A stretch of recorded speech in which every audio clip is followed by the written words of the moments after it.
Right then, so I've been fishing now for maybe 1 to 2 months, so still very much a newbie, but to open with a terrible joke, I am absolutely hooked on it. So I learnt to fish and I'm still learning to fish through a very good friend of mine who actually goes to the same church, was actually in the story of my first time at church. So fishing to me is a very special thing. I've learnt a lot from it, and what I'm going to do in this video is I'm going to tell you some cool, just Christian things that I've learnt through fishing. And I think the more that I can tell you these things, the more that you'll understand how God is everywhere and you can find Him in the most unusual places, in the most unusual circumstances. And for me, fishing has been one of them. So I've got my mic on and I'm hoping that you can still hear me. And I've also got 2 rods out. So I'm not going to go into the details and the boring details of fishing, but I have not had a bite all morning. And I've been here since about 8 a.m. It's about 11 a.m. now. And so for this duration of this video, I'm going to hope that we get no bites, which is the complete opposite of what I've literally came here to do today. But it gives you a chance to talk to you guys and tell you about the cool stuff that I've been finding. So the first one has to be patience. Patience within fishing is absolutely everything. When it comes to fishing different lakes, whether you're on a lake, whether you're in an ocean, open water, you simply have to have patience. If you are casting out, so you're throwing your rod out and you're putting the bait out, and then nothing's happening after 20 minutes, and you're bringing it in, you're putting it back out, and then after an hour you're completely moving spots. Fish are very smart animals, right? And they'll know how to work the water. And if you're constantly moving around, it's essentially shiny object syndrome, in the sense that you have done a certain action, you haven't seen a result that you thought that you were eligible for and that you deserved, therefore you've just thrown your toys out and think, right, I'm going to be on to the next spot. And it's a way really to escape accountability, because then what you're doing is, if you don't get the desired result, you can blame it on something else. And that's a weird way to link into Christianity, but patience when it comes to your prayer. So I've been on a prayer course for the past maybe 6 to 8 weeks now, and one of the things that we've been talking about is simply patience and not hearing God's voice all the time. I think that if you're praying to God for something and you have been praying and praying, it could be weeks, months, even years, for example, and it's not happening, and then you decide to perhaps not even follow Christianity anymore, or perhaps to develop resentment and hatred potentially towards God and just feel quite bitter because you feel your prayers aren't getting answered, that is you escaping accountability. The Lord is all-knowing, all-giving, all-powerful, everywhere, all at once. And so He is talking to you, and if ever you feel distant from Him, it's never Him that's moved, it's you that's moved. And so when it comes to patience with both fishing and with God, I find that you've just got to get out of your own way.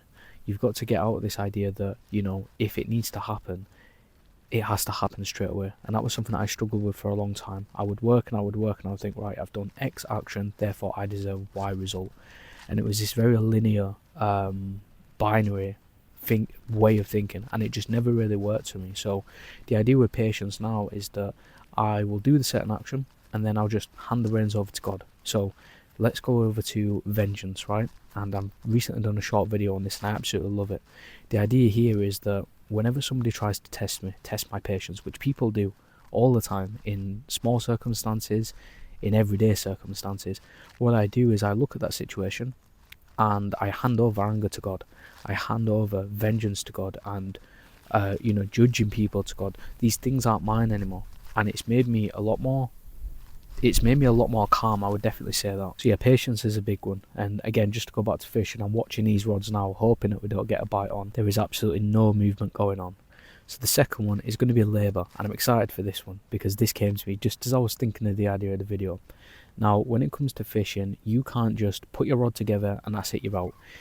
Granted, I'm still learning, but it still takes me about 30 to 45 minutes to get all my rods set up, get the bait out, get the line set, tie everything up. There's a lot of labour involved when it comes to fishing. And you know me, if you've been watching this channel for a while, you know that I love labour. I'm just a hard worker, and in general terms, labour is just work. And the reason why I wanted to open with that one is because we have gone into this society now, this modern day world, in the sense that labour is either a bad thing, there's ways around it. Like, everybody's always looking for shortcuts, everybody's always looking for, right, how can I do this but in less of a time? And there are instances where that is useful, but I just want to place so much more importance on labour and working. I can't get to this position that I'm on now, where I'm just sat enjoying the peace, it's really peaceful right now. All I've got to do is wait until the bait alarm goes off, or until this feeder rod starts bending and wagging about. That's all I've got to do. There is nothing else to do but just to enjoy myself. I don't get to this stage without first putting in the work and doing the labour, which is tying the rigs, tying the knots, perhaps even going to YouTube because I haven't got a clue.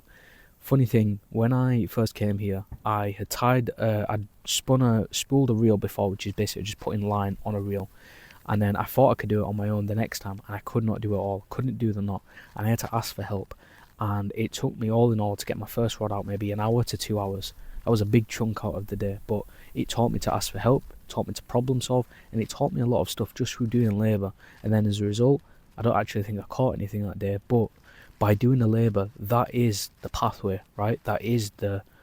granted, obviously all things are done through and under the grace of God, but in you achieving something, like you as an individual, if you want to achieve a certain promotion, achieve a certain lifestyle, you've got to get there through labour, through your actions and through your faith. Your faith can be expressed in your actions.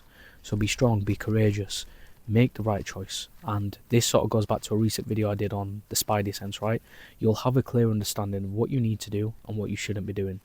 And that's a good way to judge where to put your labour, because you can procrastinate, you can be looking for all these different things that you think that you should be doing, but it turns out it's just pulling you off track. It's a hard one to think about, but then when you actually just take time to be still and actually go within, you'll actually understand, is 2 hours of doom scrolling going to be the best thing for your goal? Probably not. So I use that all the time because I don't always know what to do. That's why I pray. That's why I have God, because I don't really know what to do. I don't know what I'm doing. It's just one step at a time, one punch at a time, as the movies would say. But it's the idea here that as long as I'm doing the work, I will eventually get to the right stages that I need to be. The work that you're doing now will be the one opening up the doors in 3 to 5 years to come. So it has to be a big sense of delayed gratification when it comes to it. Another bonus point, so the next point we're going to go into, but I've got a bonus one, which is just being still and being idle. Right now, I am completely still. I'm thinking good, I'm clear, I just feel so good. The feeling I get from fishing is just like no other.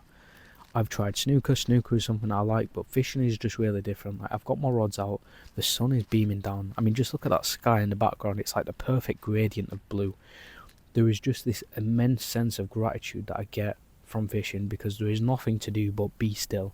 I've barely got any signal on my phone, so I have no reason to speak to anyone or scroll. Even if I wanted to go on my phone, what is there to actually do on it? I've done all my work, it's the weekend, so it's just a case of setting up and planning for tomorrow. So when I'm at the lake, there is nothing to do but to be still. So then God can speak to me more, I can understand what's going on, and it's just a really good balance. So again, things like this is being still. Going to the gym, good form of being still. But idleness, sitting at home watching TV, going to the boozer tonight, these are not things that are going to put you on the best pathway towards God. And the final one that I'm going to go into is trust. And trust is a big one. I really want you to pause the video, think about it. If you need to, take notes, whatever that is. Trust is everything when it comes to fishing, because right now I've set up my rods, got my rigs all set up, I've got my bait out, I have done everything that is in my control. So stoically, there are things in your control and there are things out of your control. I've done all of that. I can't jump in the water and put the fish on the hooks. They've got to come to me. And this water is like a very murky water. I have no understanding of what is actually in the water. So I have to trust that I've set up my equipment.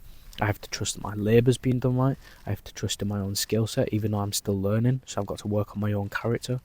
And I've got to trust that the actions that I've done are going to have some degree of a payoff, in the sense that fish are going to come to me and they're going to bite, and I'm going to see the float move, I'm going to see the bait alarm go off. All I can do now is just trust that it will happen and trust that it is willing. And you see, the exact same can be said for your faith. You have to be able to trust in the Lord. You have to be able to trust when... Believe it or not, I actually just got a bite.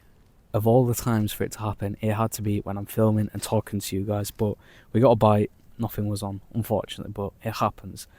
So back to my point of trust, right? For example, when I go to put that rod back out now, I've got to trust that I've put the bait on right. I've got to trust that I set it up right. As long as I do what is in my control, the only thing left to do is trust and let those fishes come to me. And again, going back to your faith, when you trust in the Lord, you could be praying for something, you could be working on your character for something, you could be going through a hard time. You know, a lot of people that God called upon, they went through very, very tough times, but they didn't prevail. And it's what's not prevailing that was the very thing that made them good, because they trusted their faith, they had God in their heart. These are the things that are going to light me forward. So trust is a very, very big thing.